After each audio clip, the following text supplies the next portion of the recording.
Vamos a estar en un libro que es muy difícil de encontrar en la Biblia, que se llama Génesis. Primer libro de la Biblia, capítulo 2, ¿ok? Levanta la mano, Génesis capítulo 2. La serie que estamos estudiando se llama Armas.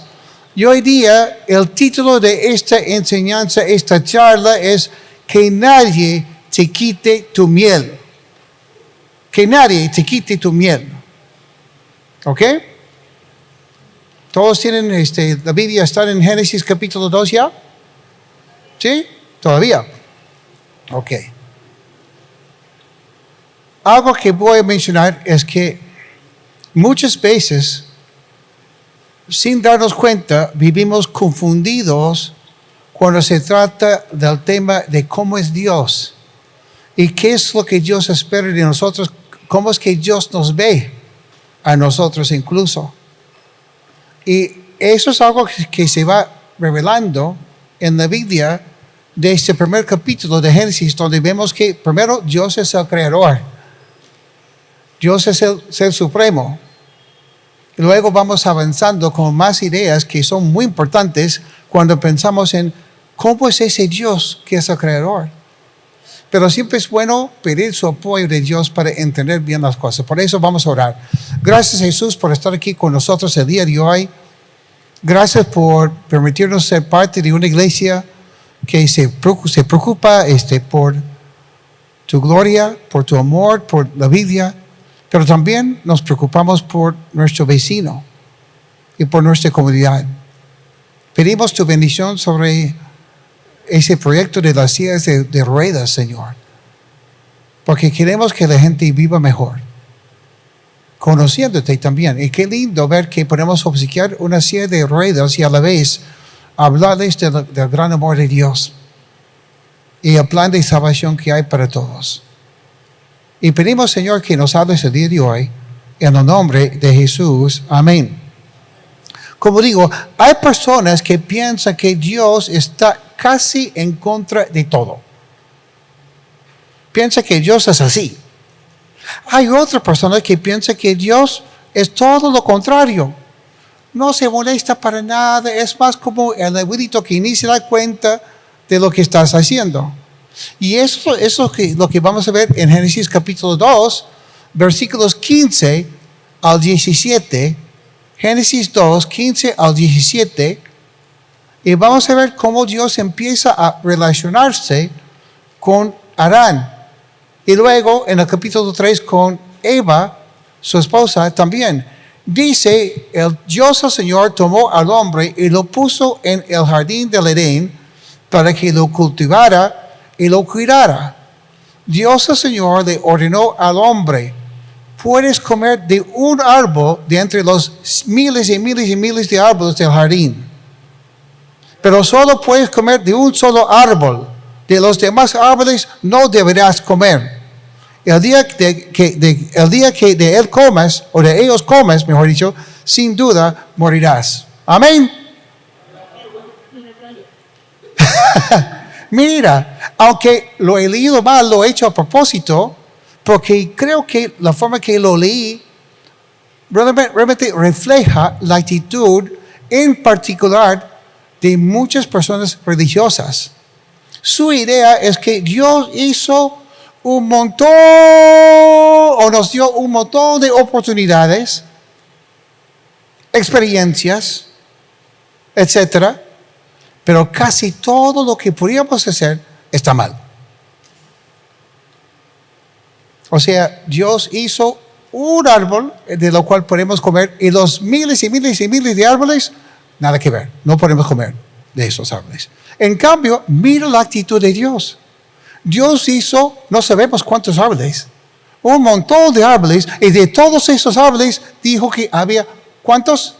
Un árbol, de lo cual Adán y Eva no podían comer porque iban a morir. Sí, vemos aquí dos cosas importantes, que Dios siendo creador es un Dios de bastantes oportunidades, de bastante abundancia, bastante amor, pero también existe lo que la Biblia llama el pecado. El pecado es cuando sí hacemos algo que va en contra de la gloria de Dios. va en contra de lo que Dios ha diseñado para nosotros también. Hace daño a su gloria y hace daño a nosotros. ¿En qué sentido hace daño a su gloria? Solamente que no le afecta a él exactamente, sino que no vemos su gloria y terminamos decepcionados de un Dios ya desconocido. Génesis capítulo 3, versículos 1 y adelante. La serpiente era más astuta que todos los animales del campo que Dios el Señor había hecho. Así que preguntó a la mujer, ¿con qué Dios les dijo que no comieran de ningún árbol del jardín? Podemos comer del fruto de todos los árboles, respondió la mujer. Mira cómo Satanás, la serpiente, es tan astuto en lo que hace, ¿no? Él ya está buscando cambiar lo que Dios había dicho, ¿verdad? Y mira lo que dice aquí. Eva dice, podemos comer del fruto de todos los árboles, respondió la mujer, pero en cuanto al fruto del árbol que está en medio del jardín, Dios nos ha dicho, no coman de ese árbol, ni lo toquen, de lo contrario, morirán. Amén. Así es, ¿no? Tampoco. ¿Se dan cuenta lo que hizo Eva? Agregó a lo que Dios había dicho. Dijo Dios que no podía comer del árbol. ¿Y qué dijo Eva? No podemos comerlo, ni siquiera tocarlo. Está confundida Eva. Y eso va a traer una consecuencia. Dice aquí, pero la serpiente dijo a la mujer, no es cierto, no van a morir. Dios sabe muy bien que cuando comen de ese árbol se les abrirán los ojos y llegarán a ser como Dios, conocedores del bien y del mal. La mujer vio que el fruto del árbol era bueno para comer y que era atractivo a la vista y era deseable para adquirir sabiduría. Así que tomó de su fruto. Yo me imagino que en este momento Eva, en que piensa que es pecado y que va a morir en el momento que toca el fruto, cuando lo toca está diciendo,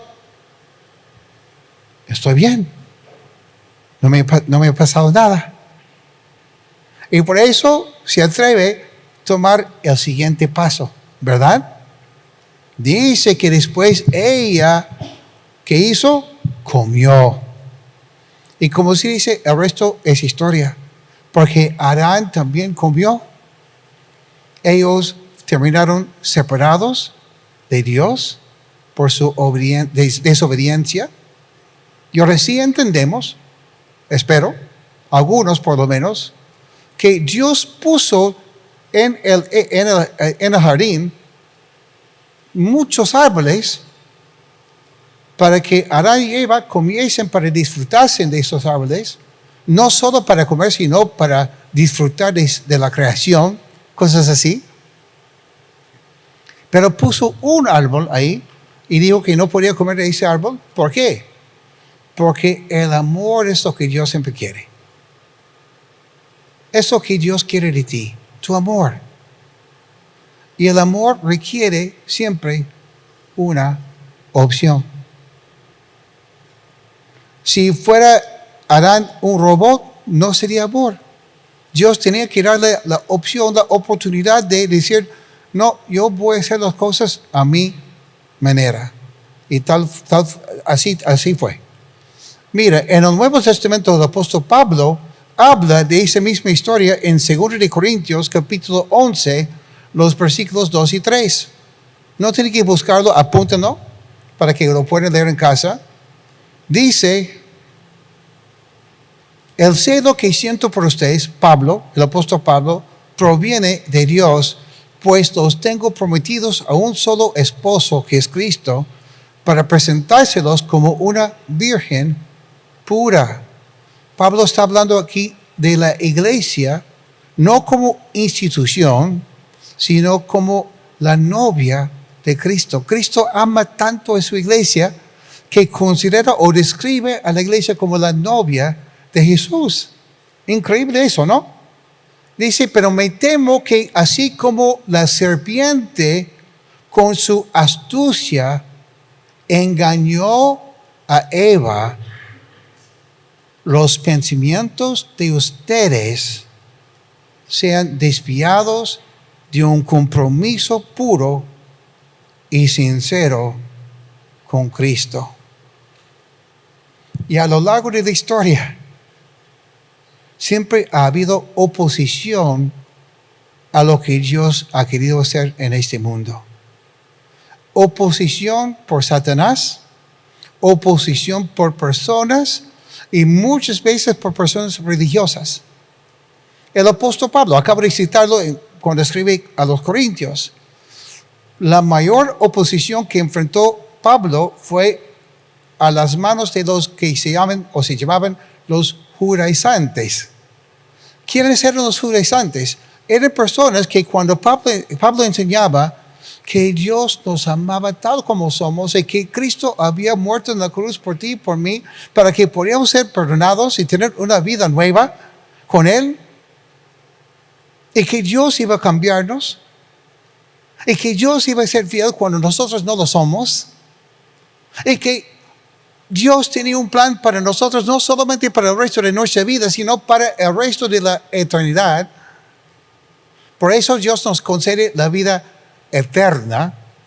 Cuando Pablo empieza a hablar de cosas así, los judaizantes eran gente de Israel, habían sido muy religiosos, y en su cultura, en su religión, en su nación, hace miles de años ya, desde Abraham, ellos pensaban que para estar bien con Dios, un hombre tenía que circuncidarse. Y cuando Pablo empieza a enseñar, a hablar de la gracia, del amor de Dios, muchos no judíos, muchos gentiles empiezan a conocer a Jesús. Pero ¿cuál es el asunto?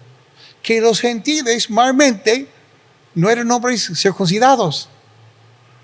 Y eso llegó a ser un problema para los judaizantes, porque ellos decían, pero desde mucho tiempo atrás, desde el Antiguo Testamento, nosotros sabemos que Dios nos manda circuncidarnos, y por eso, y por ende, todo aquel que quiere estar bien con Dios, tiene que también circuncidarse y obedecer la ley de Moisés. Y los fariseos, que eran los más religiosos del tiempo de Jesús, también empezaron a observar muchas leyes. Justo hoy día en la mañana yo leí como ellos tenían una cierta forma de lavarse las manos, que no era solamente lavarse las manos 20 segundos con jabón, sino tú tienes que hacer todo un rito, levantar las manos así, después bajarlas así, etc., para estar bien con Dios y con los demás, considerarte puro por la forma que te lavabas las manos. Y ellos, los judaizantes, terminan persiguiendo a los cristianos.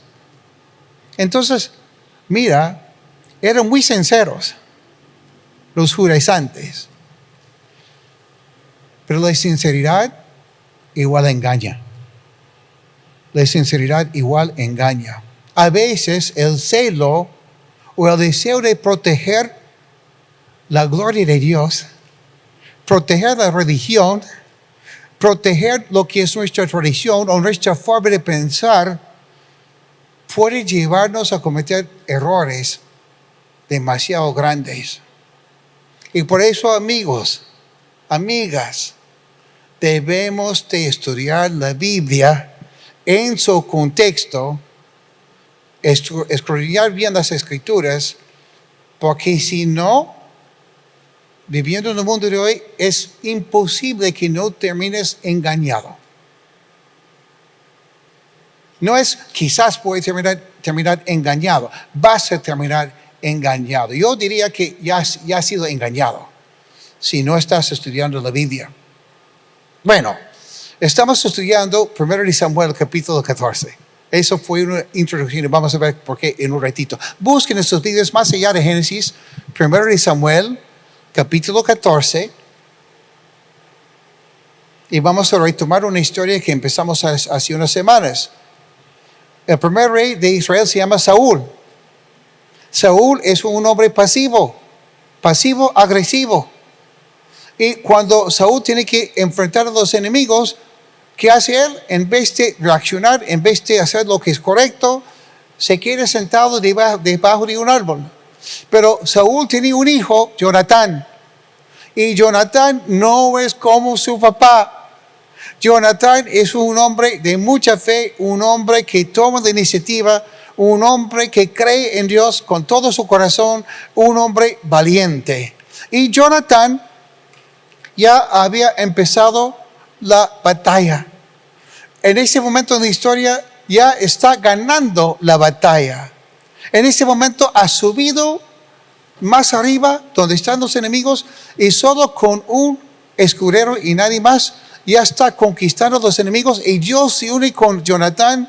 Hay un terremoto y los enemigos se asustan. Los judíos que estaban un poco cobardes en ese momento cobran ánimo y se unen a lo que Jonatán está haciendo y todos están unánimes, todos están contentos. Pero Saúl, al escuchar lo que está pasando, ya no es pasivo, sino se vuelve agresivo en este momento. Primero de Samuel capítulo 14 y el versículo 24 es donde empezamos. Dice, los israelitas desfallecían de hambre, pues Saúl había puesto al ejército bajo este juramento: maldito el que coma algo antes del anochecer, antes de que pueda vengarme. ¿De quiénes? De mis enemigos, dice Saúl. No, mis soldados tienen que luchar todo el día, que no comen ni una empanadita, ni prueben el ceviche, nada. Porque yo quiero vengarme de mis enemigos. Así que aquel día ninguno de los soldados había probado bocado. Imagínense, si se tratara de los enemigos de Saúl, y si es Saúl que tiene que vengarse de sus enemigos, mejor que Saúl esté ayunando, ¿no? Pero Saúl no está ayunando, sino los soldados. Siempre es así, ¿no? Su motivación de Saúl en esa historia no es la obediencia a Dios, es la vanagloria, es la venganza. Versículo 25, vamos al versículo 25. Al llegar todos a un bosque, notaron que había fresas en el suelo, con arándanos, con papaya en el árbol. Así dice, ¿no?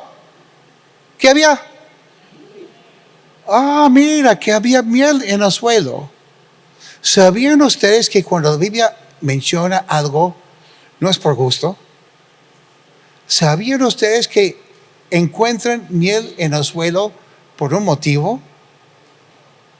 Dice, cuando el ejército entró en el bosque, vieron que la miel corría como agua, pero por miedo al juramento nadie se atrevió a probarla. Sin embargo, Jonatán, que no había oído a su padre poner al ejército bajo juramento, alargó la vara que llevaba en la mano, hundió la punta en un panal de miel y se la llevó a la boca. ¿A cuántos les gusta la miel aquí? Qué rico, ¿no? Claro que sí.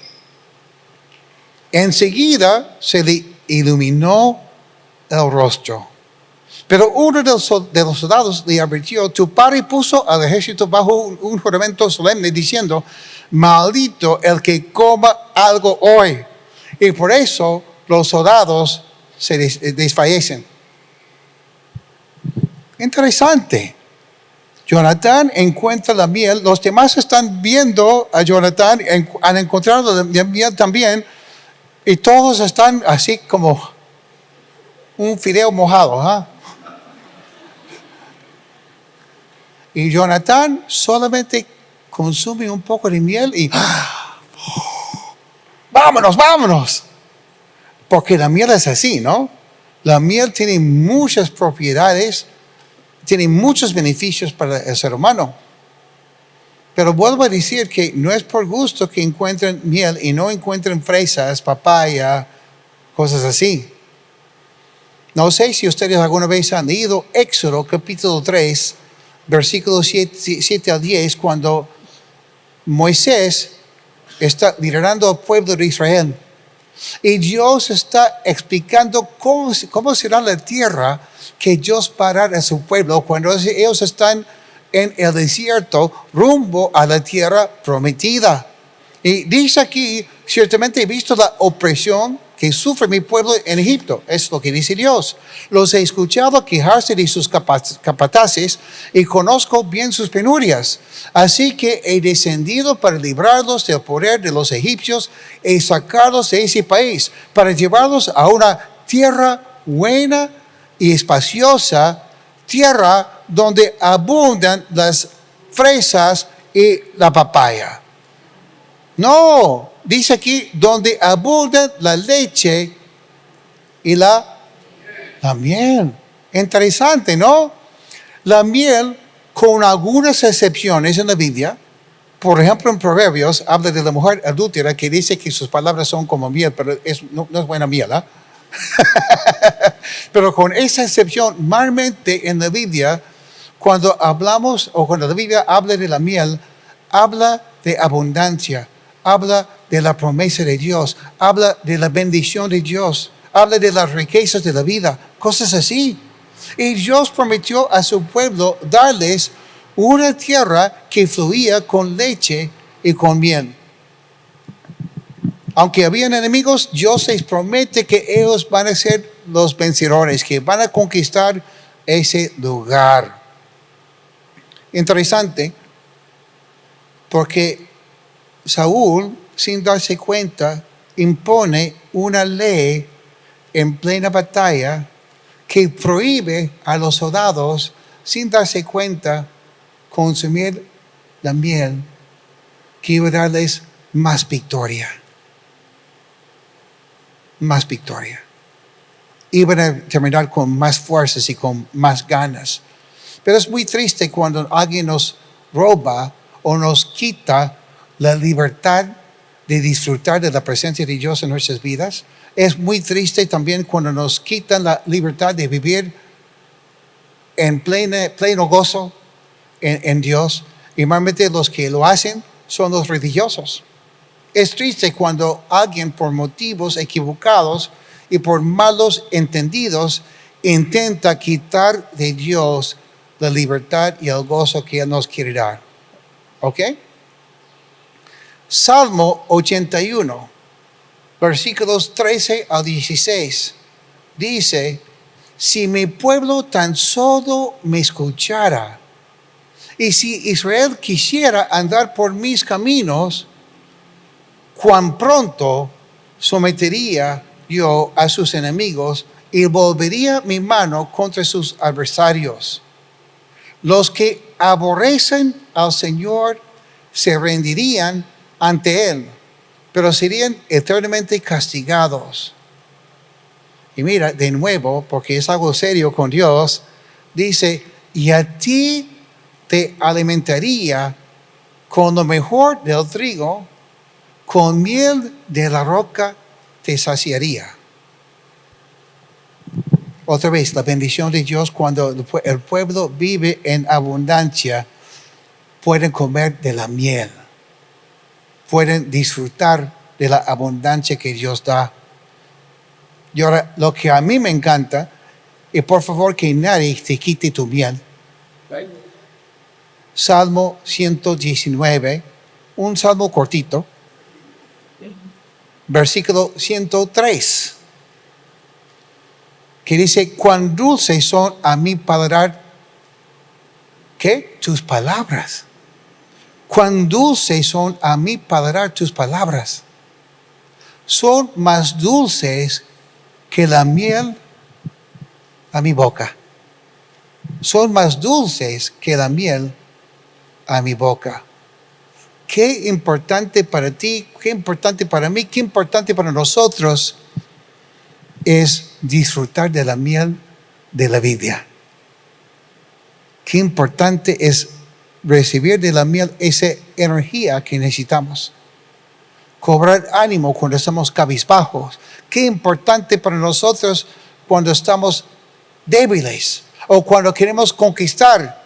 cuando queremos avanzar, la clave es tomar tu cuáquer en la mañana. Está bien, pero en la Biblia la clave es comer la miel.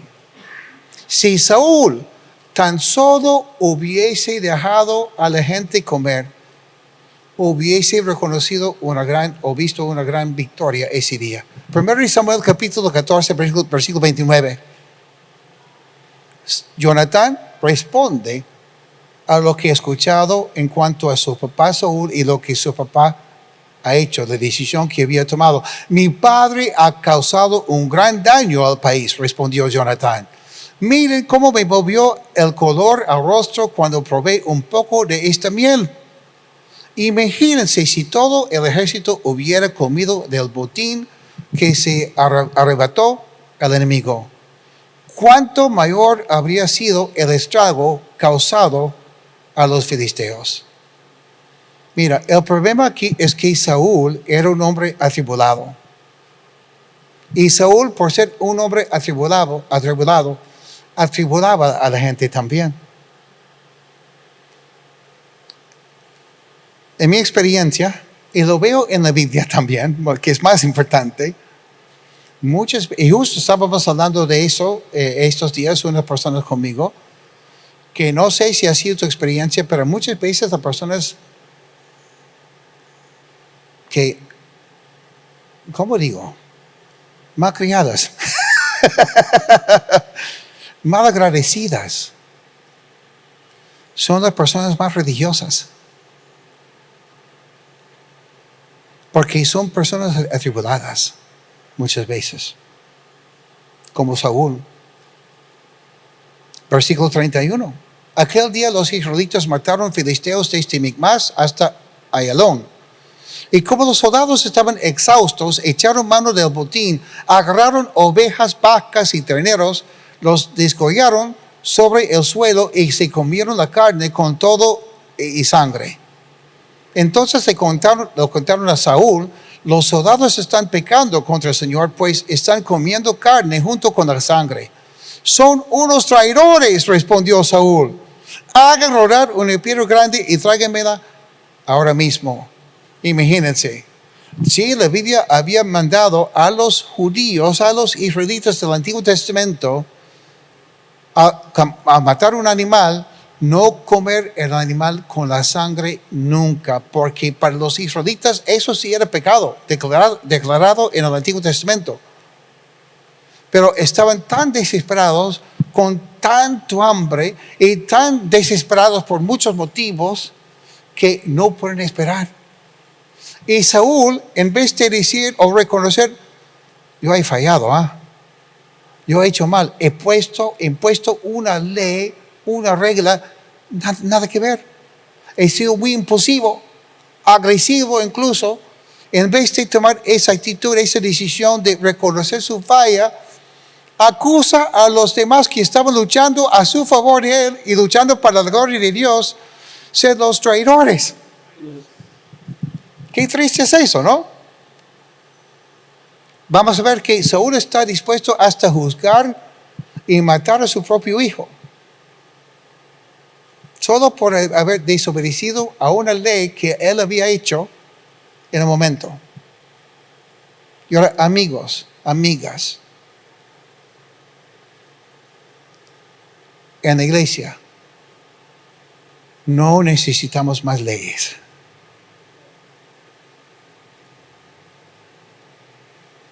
Para explicarlo bien y de manera breve, existe el pecado. Y el pecado es lo que cometemos cuando hacemos algo que va en contra de lo que Dios manda en la Biblia. En el Nuevo Testamento para nosotros, en nuestro tiempo. Si tú lees un pasaje en el Antiguo Testamento y esa ley que tú has leído no la encuentras en el Nuevo Testamento, es porque es parte del pacto antiguo. Pero cuando tú encuentres la misma ley, la misma ley, tanto en el Antiguo Testamento igual que en el Nuevo, eso se aplica a ti. Por ejemplo, la Biblia dice tanto en el Antiguo Testamento, igual que en el Nuevo, que fornicar es pecado. ¿Qué es la fornicación? Cualquier acto sexual fuera del matrimonio. Eso es pecado. Pero hay muchas leyes que vemos en el Antiguo Testamento que han sido leyes para los judíos y no para nosotros. Felizmente. Por ejemplo, los judíos en el Antiguo Testamento no podían comer mariscos. Pero hoy día, como cristianos gentiles, sí podemos comer arroz con mariscos. Yeah. Es un ejemplo. Alguien tiene que decir aleluya. Los norteños más que todo. Betty está diciendo aleluya. Las leyes no cambian mi corazón.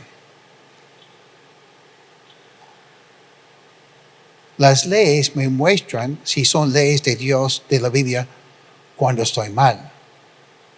Las leyes, según Romanos capítulo 3, llegan a ser como un espejo que me muestran quién soy yo.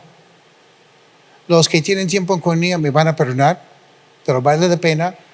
Si la ley de Dios es un espejo, funciona así más o menos. Yo me despierto en la mañana temprano y cuando yo me despierto es oscuro todavía, porque normalmente a las 4 ya estoy leyendo mi Biblia. Pero cuando yo me despierto en la mañana, quizás en que está oscuro todavía, yo me despierto pensando que soy joven y guapo todavía. No delgado, ¿ah? Eso ya no ya. Y todo bien hasta que llego al baño y prendo la luz. Y cuando prendo la luz, me encuentro con un hombre viejo que me está mirando. Y tiene aquí, es como un cañón. Esta colca aquí. Porque no va así de costado. El espejo me muestra quién soy. En el mismo sentido, la ley de Dios me muestra cuando realmente estoy en pecado, cuando estoy haciendo algo que no está bien delante de Dios. Pero no necesitamos más leyes. Entonces, en los siguientes versículos, Saúl manda traer un holocausto, un toro, etcétera, una oveja. Empieza a sacrificar esos animales para que la gente pueda vivir y comer tranquilo. Y luego quiere consultar a Dios si pueden continuar la batalla o no. Y Dios no responde. Y cuando Dios no responde, el sacerdote que está ahí dice, no, tenemos que esperar. Y Dios no responde. Porque Dios está un poco asado con Saúl, su actitud. Y en el versículo 39, 1 Samuel capítulo 14, versículo 39, dice, tan cierto como el Señor y Salvador de Israel vive, les aseguro que aun si el culpable es mi hijo Jonatán, porque él sabe que Dios no responde porque alguien ha pecado, si aún es mi hijo Jonatán, morirá sin remedio. Nadie se atrevió a decirle nada. Dijo entonces a todos sus israelitas, pónganse ustedes de un lado, y mi hijo Jonatán y yo nos pondremos del otro.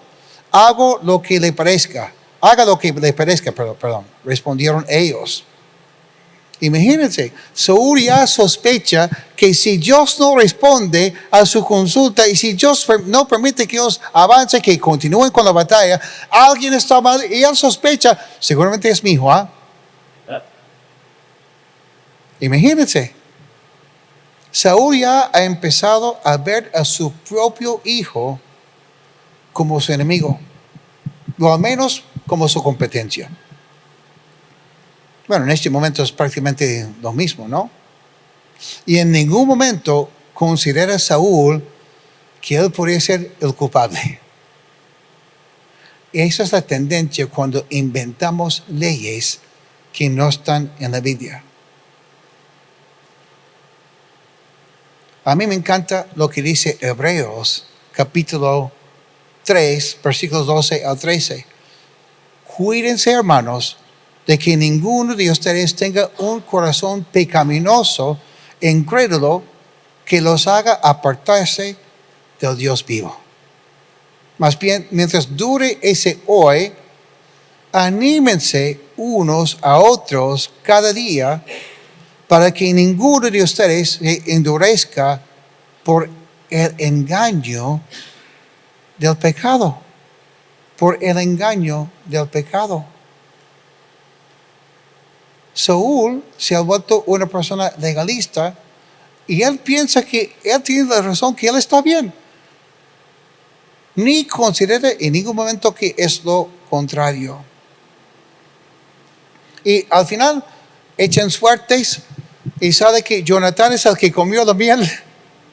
Y Saúl quiere matar a su hijo. Y solo los demás soldados tienen que defender a Saúl y dicen, no, él ha ganado una gran victoria para nosotros hoy día. No puedes matarlo, ¿qué te pasa? Tienen que ponerse un poco fuertes, un poco rebeldes con el mismo rey.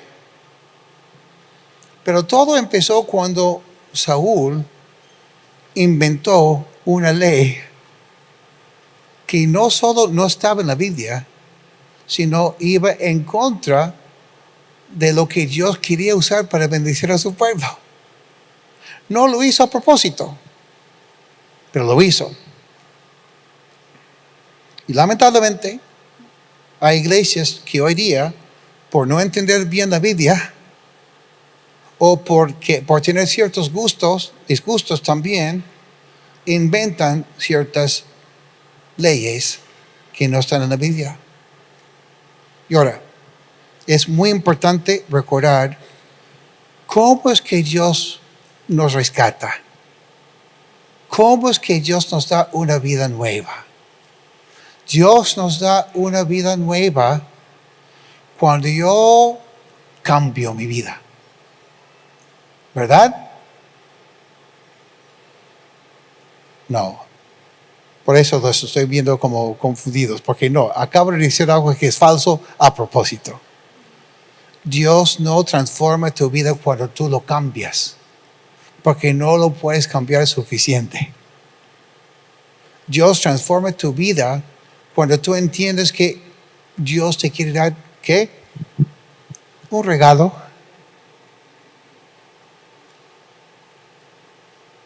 Y ese regalo es su perdón. Es la vida con Él, la vida eterna. Y todo ha sido pagado por ti, no. Porque si fuera por ti, no sería un regalo. Eso fue pagado por Jesucristo mismo. Cuando murió en la cruz por ti y por mí. Y qué hermoso es eso, ¿no? Somos salvos, como dice Efesios capítulo 2, por la gracia, o sea, algo que no merezco, y es por medio de la fe. La gracia, oh Señor, gracias porque no merezco nada de ti. Extiendo la mano y solo recibo de ti lo que tú me estás ofreciendo. Qué importante es eso. Pero también la Biblia dice que tenemos que vivir en la gracia de Dios. Y cometemos un error cuando empezamos a inventar cosas para mostrar que hemos avanzado y que ya estamos mejor. Yo recuerdo la historia de un pastor que yo conocí hace muchos años, que tiene que ver con una cierta ley que tienen en algunas iglesias. No fumar cigarrillos. Justo la semana pasada escuché de un pastor que alguien había entrado a su iglesia y tenía ese hábito, ese vicio, y en plena enseñanza salió para fumar. Y cuando volvió, el pastor le dijo, si vas a seguir fumando, mejor no venir a esta iglesia. Pero ¿saben qué? Aunque no creo que sea bueno fumar, no estoy animando a empezar a fumar hoy día. Es malo para la salud. Fumar no te separa de Dios. Bueno, ese pastor que yo conozco contaba de historia que él había sido mujeriego, ya esa palabra. Estaba con muchas mujeres. Trabajaba en la música. consumía muchas drogas, pero conoció a Cristo. Y después de conocer a Cristo estaba cambiando bastante, pero todavía le quedaba ese vicio de fumar cigarrillos. Y cuenta que empezaba a enseñar en la escuela dominical, siempre comiendo su no sé qué para aliviar su aliento un poco, ¿no? Y dice que, ¿qué hacía? Enseñaba en la escuela dominical emocionado. Dios, estás transformando mi vida, qué lindo, Dios, gracias, estoy enseñando a los niños, qué bacán. Y después de terminar, iba a unas 3 cuadras más allá para fumar. Y dice que un día fumando ahí, después de enseñar en la escuela dominical, un hombre de la iglesia le encuentra ahí. ¿Qué te pasa, Roberto? ¿Estás fumando todavía? Ay, tienes que crecer, ¿ah? Tienes que cambiar. Y terminó tan desanimado que casi tira la toalla porque seguía con ese vicio. Pero yo les cuento que también llegó a Coronilla hace años atrás un misionero nuevo en la fe. Y en la mañana, cuando estábamos en el otro edificio todavía, sacaba una silla, se sentaba en la vereda y hacía su tiempo con Dios, leía la Biblia mientras fumaba. Y yo, ok, qué lindo que está leyendo la Biblia. Hasta que un hermano de Coronilla, nuevo, asustado, me dice, Brian, hay un hombre del equipo misionero que no es cristiano. Digo, ¿cómo sabes? Porque está afuera, está fumando en ese momento. Y justo este hombre era fanático de un teólogo inglés que tiene muchos comentarios, que se llamaba Carlos o Charles Spurgeon. Yo digo, wow, sí, es terrible cuando esos hombres nos engañan, ¿no? Como ese Spurgeon. Dice, ¿qué? No, él ha sido buen teólogo. Digo, ¿tú sabes que él fumaba toda su vida? ¿Hasta la muerte? Oh, no me digas.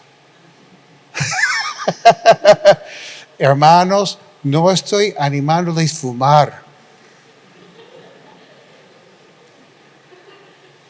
Pero fumar no te separa de Dios. Fumar no te quita la salvación. Solo te quita el oxígeno. ¿Ok? Claro que nuestro cuerpo es templo del Espíritu Santo. Debemos de cuidarlo. Pero ¿cómo lo haces? Yo no soy para juzgarte, ¿ah? Otra cosa, espero que me entiendas, que me entiendan. ¿Sabían que no hay ningún versículo en la Biblia que dice que es pecado tomar? ¿Sabían eso? Es más, dice la Biblia que Cristo cambió el vino en agua. No, cambió el agua en vino. Pero sí, la Biblia dice no emborracharnos, porque así está siendo llevado por otro espíritu. Y no solo es cuestión de cuánto tomas, es con qué actitud.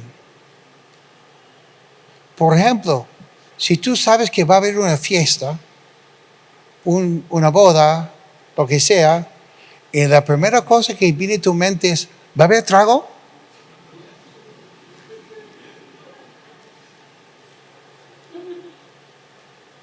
Ya estás mala. No porque te has vuelto alcohólico, sino porque has perdido lo que Dios quiere para ti.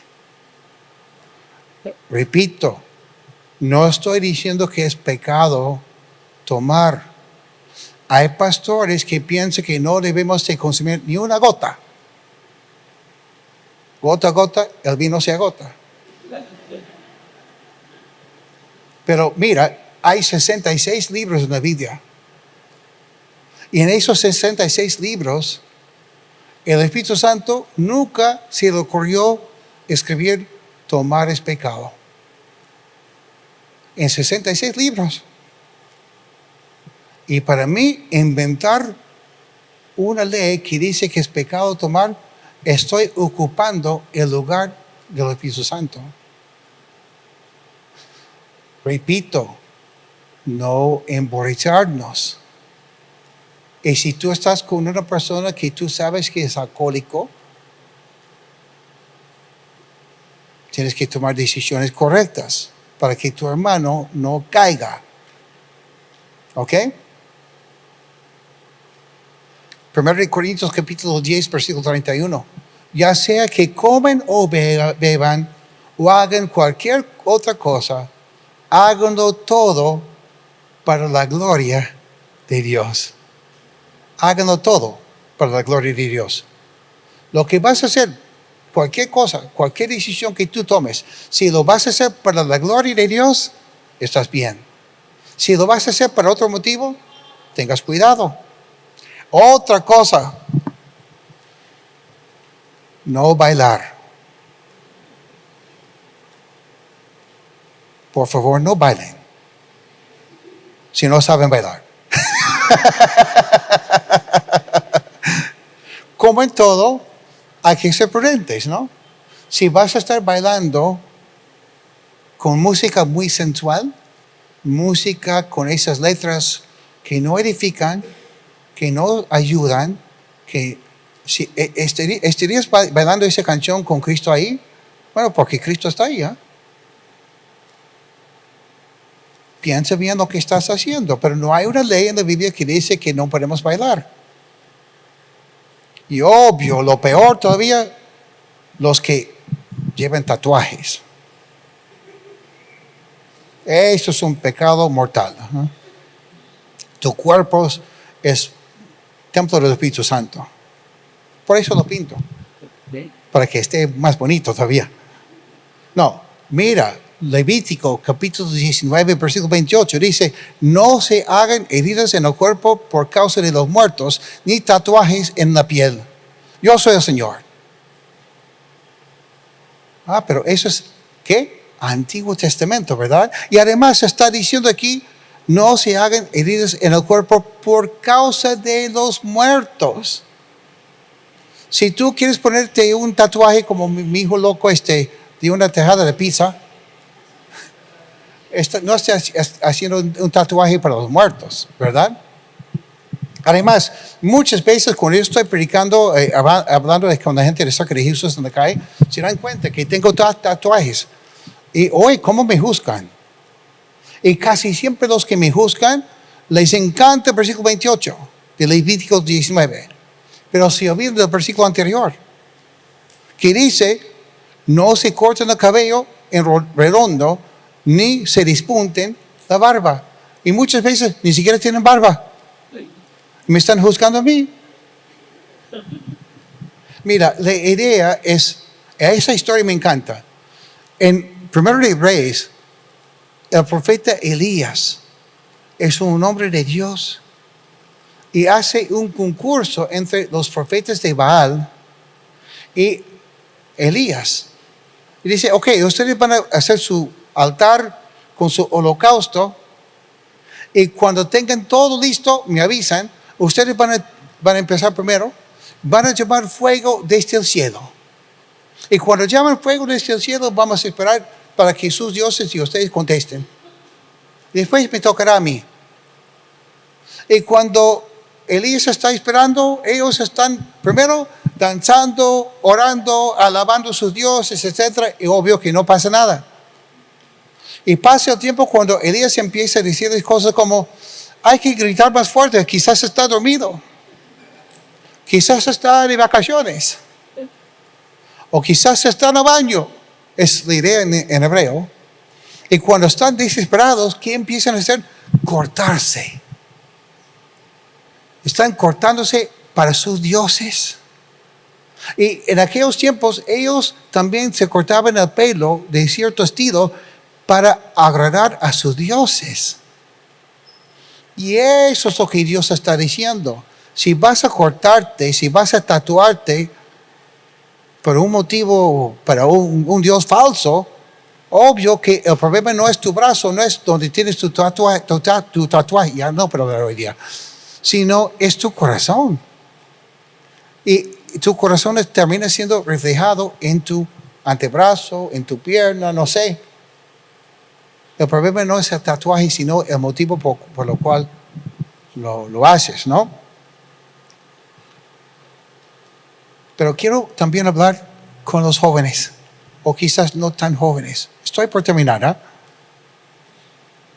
Porque hay algunos que hoy día, muchos, casi un 20% de los adolescentes hoy día se cortan. Se cortan para castigarse, se cortan por motivos de ansiedad, se cortan por muchos motivos. Yo quiero decirte algo. No tienes que cortarte, porque Jesús fue cortado por ti. Jesús dio su vida por ti para que esa pena que tú sientes, esa frustración que tú lleves adentro, esa ansiedad que no encuentras respuesta, tú poco a poco puedes conocer a Cristo y entregar a Cristo esta parte emotiva de tu vida y ser sanado por Jesús. A mí me encanta que Cristo fue cortado por mí para que yo no tenga que cortarme a mí. Y qué lindo es nuestro Señor. Mira, con eso termino.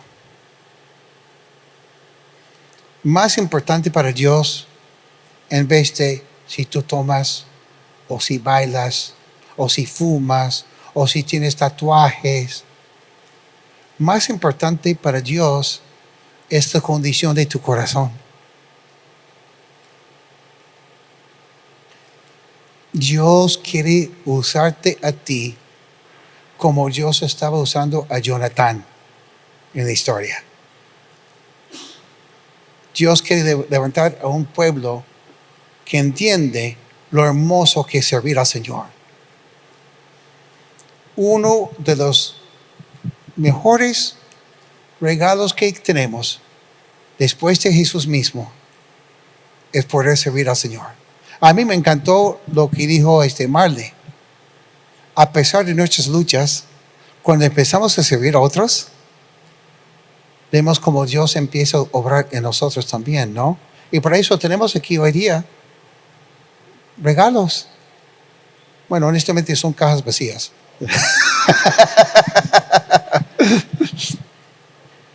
Pero quiero recordarles que junto con lo que Cristo quiere hacer en tu vida y lo que quiere hacer Cristo en tu corazón, empieza cuando tú le dejas a Cristo darte ese corazón contento, satisfecho. Estas semanas he estado mal con infección de la garganta, los oídos tapados y todo eso. Y uno vive un poco miserable, para ser sincero. Pero por un lado, uno se acostumbra a vivir así, no escuchar bien.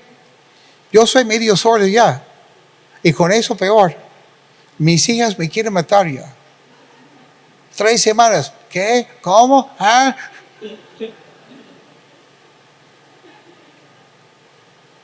Igual, cuando Satanás nos engaña, una de las señales que hemos comido el veneno, por decirlo así, es cuando hay murmuraciones, cuando hay mentiras, cuando hay chismes, que es falta de amor. No estamos buscando la unidad. Cuando escuchamos comentarios que no edifican, que no ayudan, y comentarios de terceros que dividan la iglesia, y empieza a afectarnos. Y terminamos más como Saúl que terminamos como Jonatán. Pero qué hermoso, amigos, es que tenemos regalos de Dios.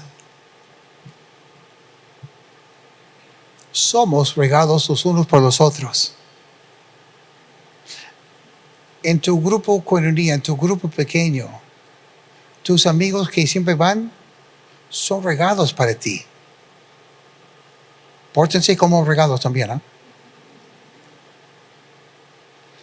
tus líderes son regalos para ti.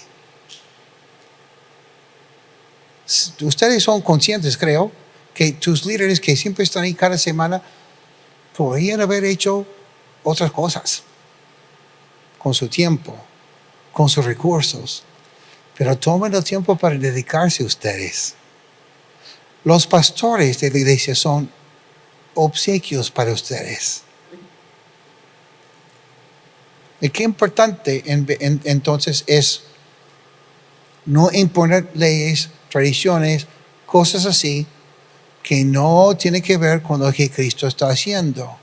En Gálatas capítulo 5, versículo 1 dice, por lo tanto, Cristo en verdad nos ha librado. Y ahora, asegúrense de permanecer libres y no se esclavicen de nuevo a la ley.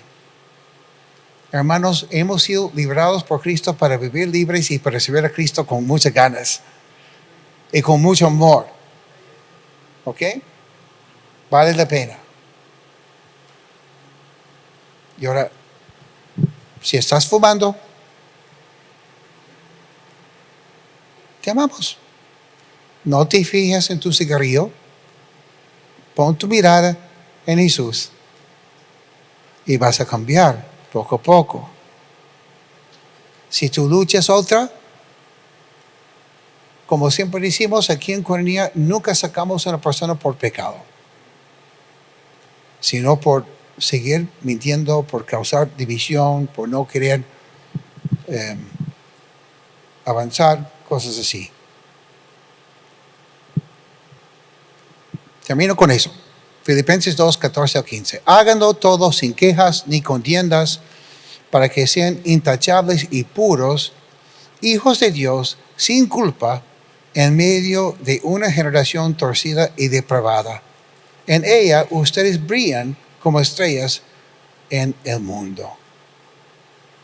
Esta semana, no dejes que nadie te quite tu miel.